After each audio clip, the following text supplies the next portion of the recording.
Welcome to the Real News. I'm Eddie Conway, coming to you from Baltimore. Recently, I have been looking at the relationship between African Americans and the Chinese, and the relationship between China and the nations of the African continent. So joining me today to give us an overview of that relationship is Dr. Robeson Frazier. He's an associate professor at Amberhurst School of Communications and Journalism at the University of Southern California. He is also the author of The East is Black, Cold War China in the Black Radical Imagination, which explores Black American political relationship with Communist China during the Cold War. Professor Frazier, thanks for joining me. Oh, it's a pleasure to join you today, Mr. Conway. It's definitely an honor.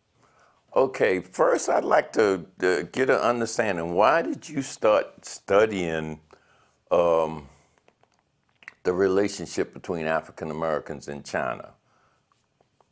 The project really emerged out of my passion and commitment and interest in Black radical political ideology, histories of resistance, the ways that ideologies inform praxis. And so in my studies, I saw that, oftentimes people would write about, in terms of Black radicals, transnational relations, they might write about, Black radicals in Paris, or the role of the Soviet Union and its influence on Black radicals in the US. And I was particularly intrigued when I learned about the fact that, there were folks in the 1960s, 1970s who were extremely intrigued with developments in China. Around the same time that I was becoming more aware of this history, I was studying Mandarin, learning how to speak Chinese. And so, this was a connection that I knew nothing about. And so that kind of began my journey into learning more about the influence of, Chinese communist ideology on Black radicals, Black nationalists in the US, but as well learning about the influence of Black American culture on China throughout the 20th and 21st centuries. Okay, well, I'm actually a former member of the Black Panther Party, so I'm Yes, sir. aware of a lot of that interaction during that period. But can you give us an overview of what was the relationship like during Chairman Mao's China, and after that, in terms of supporting and interacting with the Black struggle for independence, both in North America and Africa? Oh, that's a great question. And yes, I'm aware of your background, sir. And that's why I said it's an honor to, as I said, be in communication with you today.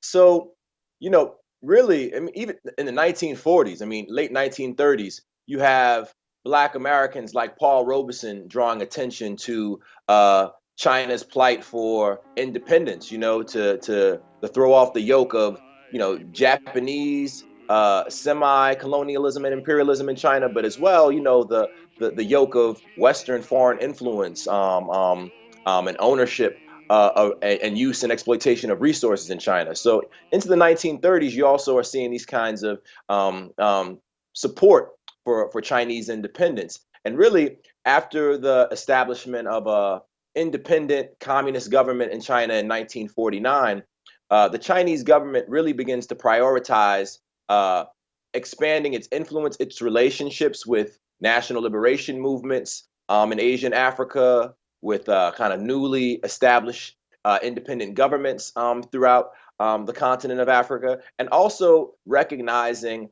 the centrality of the emerging radical wave in North America. In North America, but as well as also, the emerging kind of radical waves that are emerging in Central and South America too, and prioritizing establishing some kinds of political ties, modes of communication and support, rhetorical support, and later into the 1960s and 70s, some economic support, military support.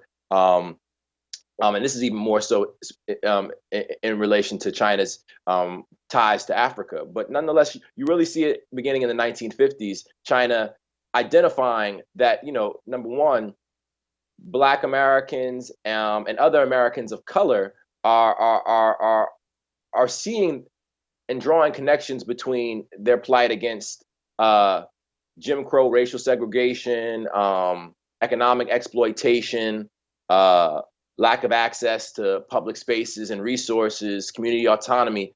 That Black Americans are beginning, and not even beginning because they already are, but like drawing connections to worldwide movements, and China recognizing the importance of being part of that conversation. Well, and I noticed, and of course now there's a celebration around the work and the life of W.E.B. Du Bois. But I noticed that both Robert Williams and Du Bois developed a relationship with the Chinese during that period, and they seemed to be very at opposite ends of the pole.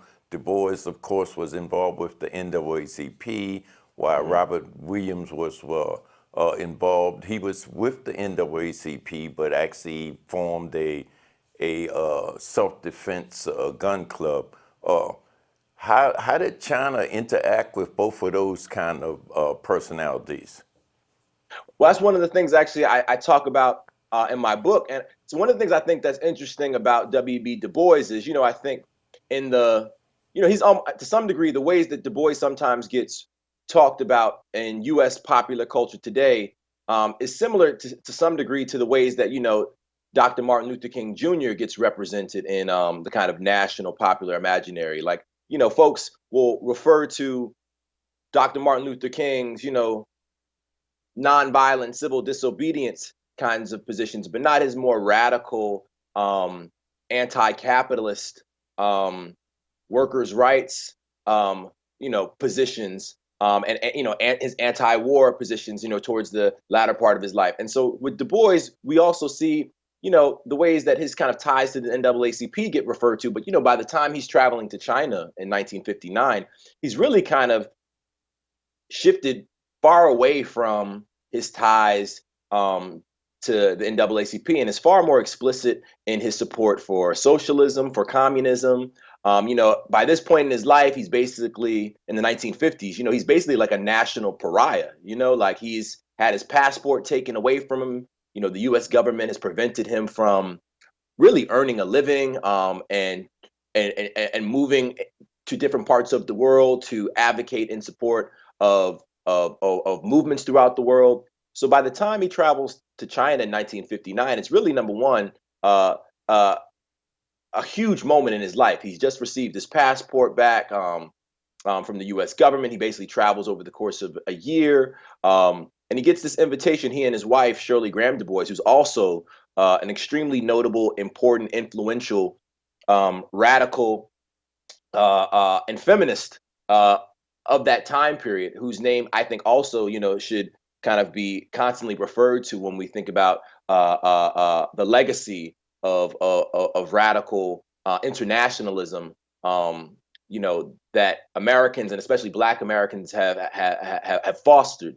But in any case, they traveled to China in the early part of the year of 1959, and it emerges out of, the Chinese government has been trying to get Du Bois for years. I mean, when we think about like which Black Americans' works are most widely read throughout China during that time period, like W.B. Du Bois, his name is at the top. It's basically W.B. Du Bois, Harriet Beecher Stowe's Uncle Tom's Cabin, and Pearl Buck's work from the 1940s. So W.B. Du Bois is someone whose name is really widely known, and the Chinese government centers him as an international hero and as someone that the world should learn from. And he's treated in China with the reverence, sadly, that he never receives in the country of his own birth.